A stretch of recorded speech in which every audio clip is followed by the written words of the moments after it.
Isang emosyonal na post ang ibinahagi ni Felicia Atienza, asawa ni TV host at personalidad na si Kuya Kim Atienza, sa kanyang Instagram nitong Sabado, Nobyembre 1, bilang pag-alala sa kanilang anak na si Eman Atienza na pumanaw kamakailan.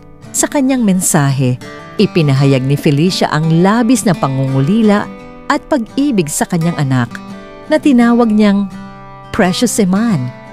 Ayon sa kanyang caption, "My precious Eman is wrapped in his eternal love where there is no more sorrow.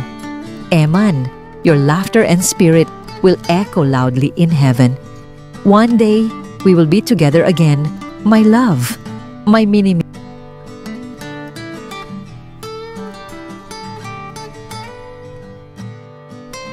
Makikita sa larawan na nakakremate na ang mga labi ni Eman Atienza.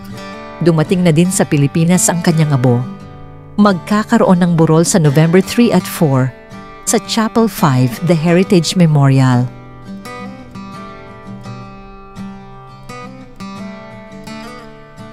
Matatandaang pumanaw si Eman Atienza nito lamang October 24 sa Los Angeles.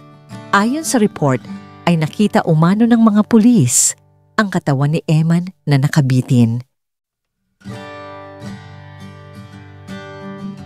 Si Eman Atienza ay minahal ng marami dahil sa kanyang kabaitan, pagiging masayahin at pagmamahal sa kanyang pamilya.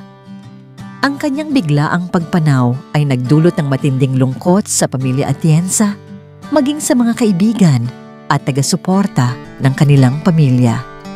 Sa kabila ng kanilang pagdadalamhati, nananatiling matatag si Felicia at Kuya Kim na patuloy na nagpapakita ng lakas ng loob sa harap ng matinding pagsubok.